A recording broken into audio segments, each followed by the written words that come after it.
Hola, en este video vamos a hablar sobre la musculatura del hombro. En primer lugar, vamos a describir cuáles son los grandes grupos musculares que se encuentran en esta región. Aquí se describen generalmente tres grupos. Uno, el que comprende los músculos que unen la columna vertebral con los huesos de la cintura escapular. Otro, que une los huesos que conforman el tórax con la cintura escapular. Y finalmente, el grupo de los músculos escapulares o propios de la escápula. En el grupo de músculos que unen la cintura escapular a la columna vertebral podemos mencionar al trapecio, al dorsal ancho o latissimus dorsi, al angular o elevador de la escápula y a los romboides mayor y menor. Estos músculos se agrupan generalmente en dos planos, un plano superficial donde encontramos al trapecio y al dorsal ancho y un plano profundo donde encontramos al angular y los romboides. En la imagen observamos una vista posterior donde podemos ubicar a nivel superior al hueso occipital, a nivel inferior a las crestas ilíacas de los coxales, a nivel de la línea media las apófisis espinosas de las vértebras que conforman la columna vertebral. Del lado derecho observamos los músculos del plano superficial. Podemos ver al trapecio, donde observamos su inserción proximal a nivel del occipital, ligamento nucal y apófisis transversas de la séptima vértebra cervical y las 12 vértebras torácicas. Desde aquí, las fibras se dirigen hacia afuera para insertarse de forma distal a nivel de la parte externa de la clavícula, el acromion y la espina de la escápula. En la parte inferior encontramos al músculo dorsal ancho. Este se dirige desde las apófisis espinosas de las últimas 6 vértebras torácicas, las 5 lumbares, la cresta sacra, la cresta ilíaca del coxal, las últimas 4 costillas a esta altura y una inserción accesoria a nivel del ángulo inferior de la escápula. Sus fibras musculares se van a dirigir hacia arriba, afuera y adelante para terminar a nivel del fondo de la corredera bicipital o surco intertubercular del húmero. Del lado izquierdo, ya seccionado el músculo trapecio, podemos observar el plano profundo. Vemos de arriba hacia abajo el músculo angular de la escápula, el romboides menor y el romboides mayor.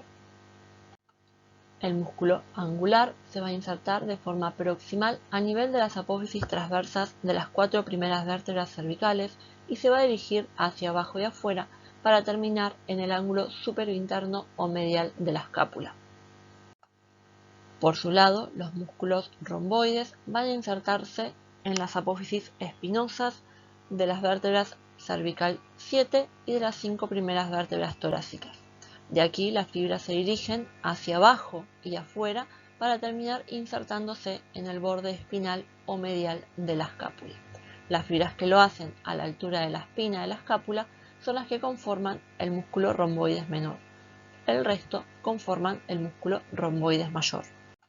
En cuanto a la acción de estos músculos, podemos decir que tanto el trapecio como el angular, el romboides menor y el romboides mayor, cuando toman punto fijo en su inserción proximal, traccionan de la escápula llevándola hacia adentro.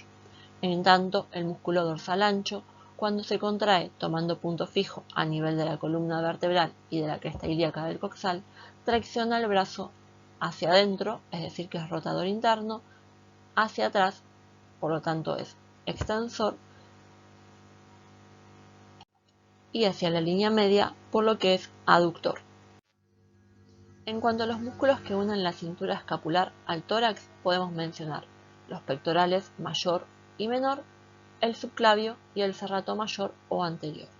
En esta vista anterior del tórax podemos mencionar como referencias óseas la clavícula con su borde anterior, convexo en su parte interna, cóncavo en su parte externa, el esternón, donde vemos el manubrio, el cuerpo y la apófisis sifoides, y aquí vemos a los cartílagos costales.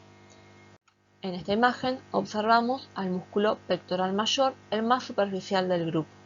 Vemos su inserción en la parte interna de la clavícula, cara anterior del esternón, últimos cartílagos costales y a veces de la cuarta a la sexta costilla. sus fibras musculares se van a dirigir hacia afuera para confluir en un tendón que va a terminar insertándose en el labio anterior o externo de la corredera bicipital del húmero. Cuando este músculo se contrae y toma como punto fijo su inserción proximal, tracciona del húmero hacia adentro, por lo tanto es aductor y rotador interno. En esta imagen podemos observar que el músculo pectoral mayor fue seccionado. Observamos aquí su inserción proximal a nivel de la clavícula, esternón y cartílagos costales y su inserción distal a nivel de la corredera bicipital del húmero. Una vez seccionado este músculo pectoral mayor, nos permite observar dos músculos que se encuentran en un plano más profundo. En la parte superior, aquí vemos al músculo subclavio insertado de forma proximal en el primer cartílago costal y primera costilla y sus fibras dirigiéndose hacia arriba para terminar distalmente en la cara inferior de la clavícula a nivel del canal subclavio. Hacia abajo observamos otro de los músculos de este plano, que es el pectoral menor. Vemos su inserción proximal a nivel de la segunda, tercera y cuarta costilla, a veces puede llegar a la quinta, y cómo sus fibras se dirigen hacia arriba y afuera para terminar distalmente a nivel de la apófisis coracoides de la escápula. Ambos músculos, al contraerse, van a producir el descenso del hombro. Del lado izquierdo observamos que el músculo pectoral mayor también está seccionado de forma proximal, la terminación distal. También está seccionado el músculo pectoral menor. Aquí vemos su inserción proximal y su inserción distal. El músculo subclavio permanece íntegro y esta sección de los músculos pectorales nos permite observar las digitaciones que aquí vemos del músculo serrato mayor o serrato anterior. Este músculo se va a insertar de forma proximal en las costillas desde la segunda a la novena. Sus fibras van a rodear la caja torácica y van a terminar insertándose en el borde interno o espinal de la escápula. Cuando el serrato anterior se contrae tomando punto fijo en las costillas, dirige el omóplato hacia adelante y hacia afuera, imprimiéndole una rotación que lleva hacia arriba el ángulo externo y el muñón del hombro. En el tercer grupo de músculos que comprenden el hombro, vamos a mencionar a los músculos escapulares o propios de la escápula. En este caso tenemos al músculo deltoides, supraespinoso, infraespinoso, redondo menor y mayor y al músculo subescapular. Aquí tenemos una vista posterior de la zona, podemos ubicar al hueso occipital, el ligamento nucal, las apófisis espinosas de las vértebras cervical número 7 y de las vértebras torácicas. A nivel externo podemos ver la apófisis espinosa o espina de la escápula, cuya terminación libre se denomina acromio. El músculo más superficial de esta región corresponde al músculo deltoides. Aquí vemos del mismo sus fibras posteriores y parte de sus fibras medias. Su inserción proximal va a ser por un lado a nivel de la escápula, tanto en la espina como en el acromion, y fibras anteriores que nos observan en esta imagen que van a estar insertándose en la parte externa de la clavícula. Todas estas fibras musculares van a dirigirse hacia abajo para terminar a nivel de la parte media de la cara externa del cuerpo del húmero en una impresión que se denomina impresión deltoidea. En cuanto al resto de los músculos de la lista, en esta imagen, donde observamos además al músculo trapecio que mencionáramos antes, vamos a poder visualizar al músculo infraespinoso, al redondo menor y al redondo mayor. El músculo supraespinoso no se lo visualiza, ya que está más profundo con respecto al trapecio, y el músculo subescapular se encuentra en la cara anterior de la escápula. En esta imagen, donde el músculo trapecio fue seccionado, podemos observar finalmente al músculo supraespinoso. Para ello, vamos a ubicar nuevamente la espina de la escápula, el acromion, su borde medial, y en cuanto a otros huesos podemos observar la clavícula, y del húmero observamos aquí el troquíter o tuberosidad mayor. Una vez ubicada la espina de la escápula, por arriba de ella encontramos una región que se denomina supraespinosa. En esa fosa supraespinosa de la escápula se inserta el músculo que aquí podemos observar, que es el supraespinoso. Sus fibras se dirigen hacia afuera, pasando por debajo del acromion, para terminar insertándose en el troquíter o tuberosidad mayor del húmero. Por debajo de la espina de la escápula encontramos otra fosa de la cara posterior de la escápula. Esta es la fosa infraespinosa. Aquí se va a insertar de forma mayoritaria el músculo infraespinoso, cuyas fibras se van a dirigir hacia afuera para terminar en la carilla media del troquíter. En la fosa infraespinosa, pero en la parte más lateral y en una pequeña porción, vamos a encontrar la inserción proximal del músculo redondo menor, cuya inserción distal va a corresponder con la carilla inferior del troquíter. El último músculo insertado en esta fosa infraespinosa, también en la parte lateral, va a ser el músculo redondo mayor. Sus fibras se dirigen hacia adelante, afuera y levemente hacia arriba, para terminar a nivel del labio interno o posterior de la corredera bicipital. Observamos en esta imagen al músculo dorsal ancho y podemos verificar que sus fibras tienen la misma dirección que las del redondo mayor. También observamos aquí al músculo angular de la escápula, al romboides menor y al romboides mayor. En esta imagen podemos observar una vista anterior del hombro donde la caja torácica fue retirada. Vemos la zona correspondiente a la escápula donde podemos determinar su borde superior, su borde medial, su apófisis coracoides y aquí le vemos pequeñita el acromion. Esto que vemos aquí es una bolsa serosa denominada subdeltoide. Otro hueso que vemos es la clavícula, donde podemos apreciar la concavidad de su borde anterior, y en cuanto al húmero podemos ver la zona correspondiente al troquíter, y en este caso cubierta por la inserción muscular del músculo subescapular, encontramos la zona del troquín.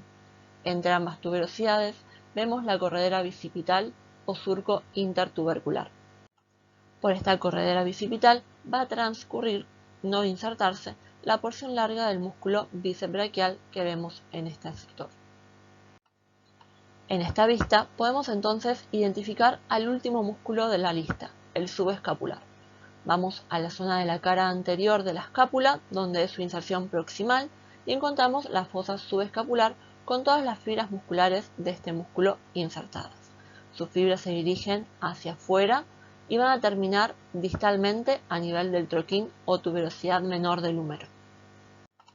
Teniendo en cuenta lo que hablamos anteriormente de otros músculos de la región, también podemos identificar en esta imagen, a nivel del borde interno de la escápula, de arriba hacia abajo, encontramos la inserción del angular de la escápula, romboides menor y romboides mayor, y vemos aquí seccionadas las inserciones del músculo serrato anterior o mayor.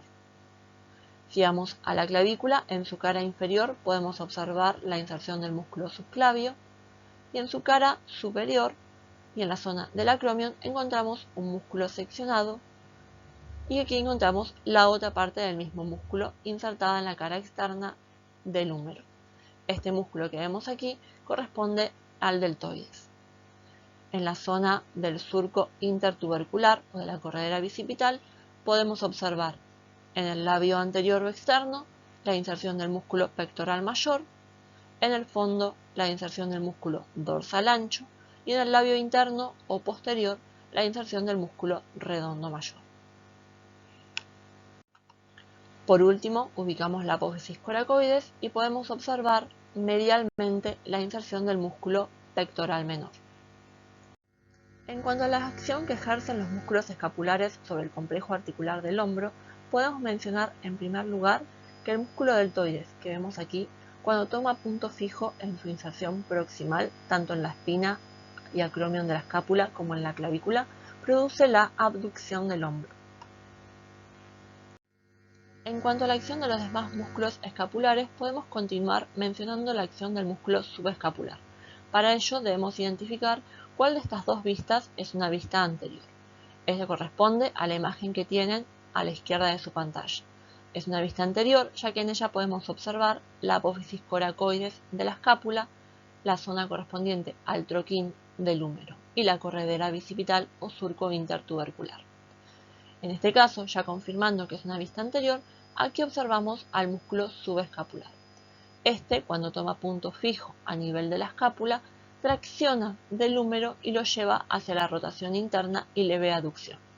En tanto, en la vista posterior, vamos a ubicar en primer lugar a la espina de la escápula.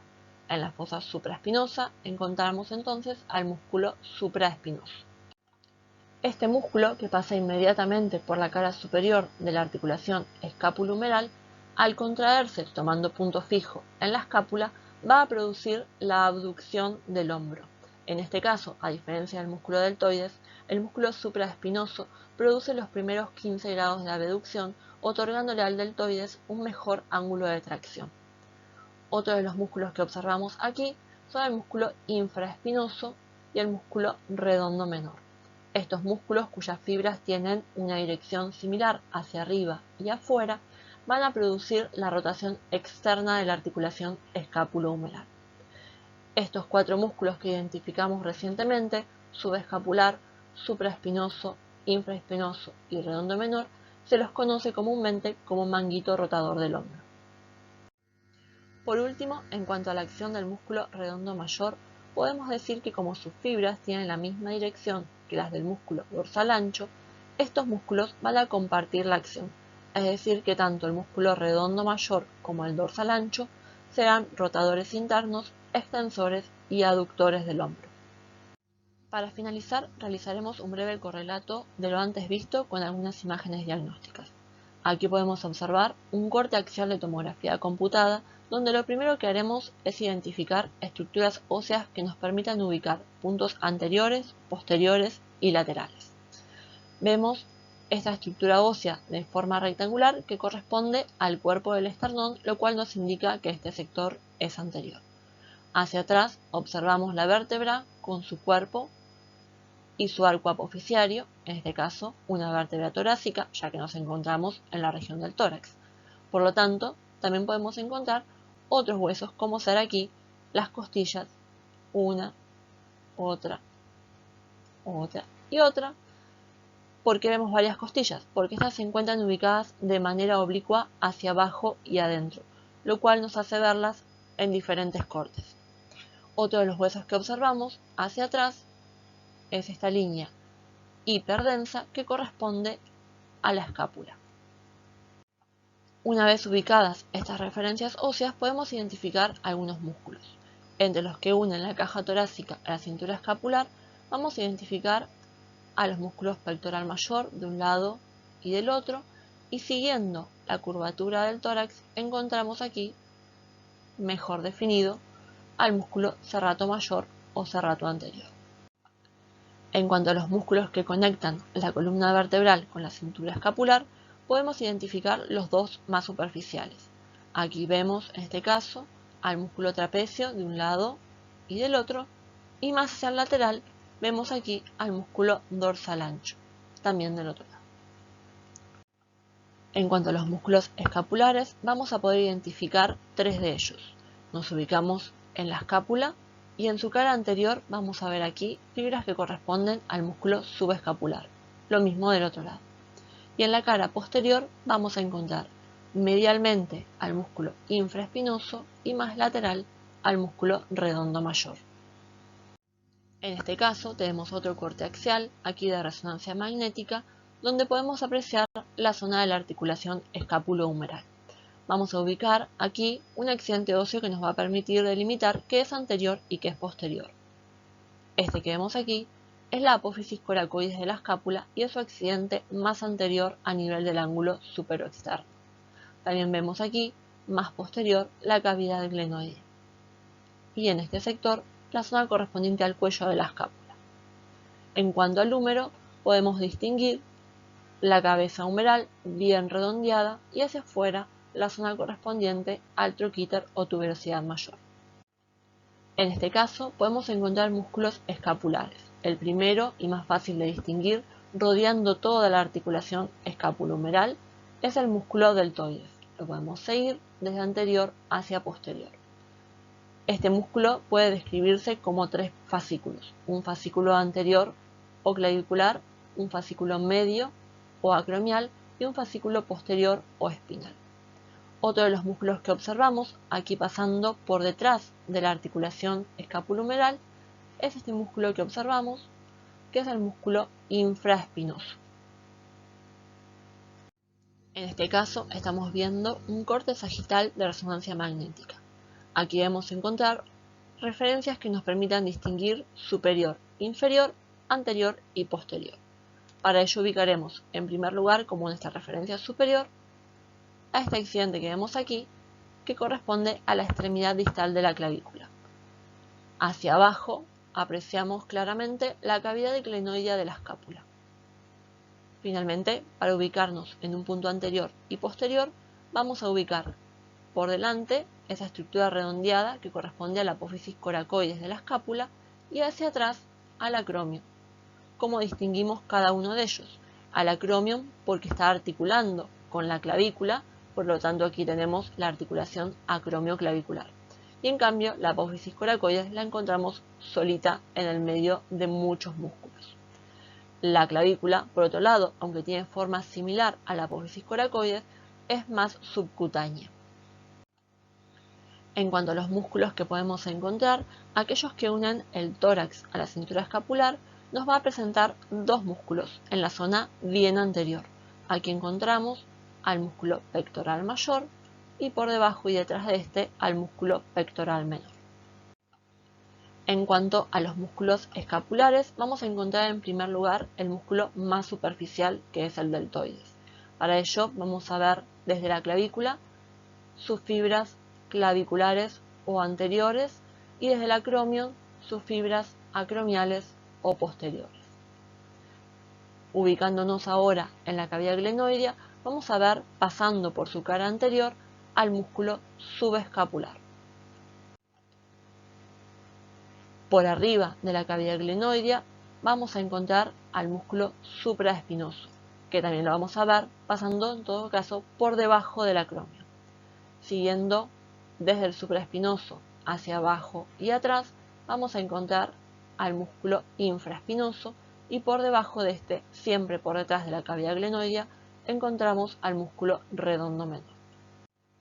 El músculo redondo mayor lo vamos a encontrar más anterior y más inferior con respecto a los que mencionamos antes. Lo encontramos a esta altura, yendo hacia la corredera bicipital, junto con otro de los músculos que mencionamos, en este caso uno de los que une la columna vertebral a la cintura escapular. Ese músculo es el músculo dorsal ancho. Aquí tenemos un corte coronal donde vamos a identificar estructuras superiores e inferiores en primer lugar. Siempre buscamos referencias óseas que son más fáciles de identificar. Aquí podemos ver hacia arriba la extremidad distal de la clavícula y hacia afuera, también superior, al acromio.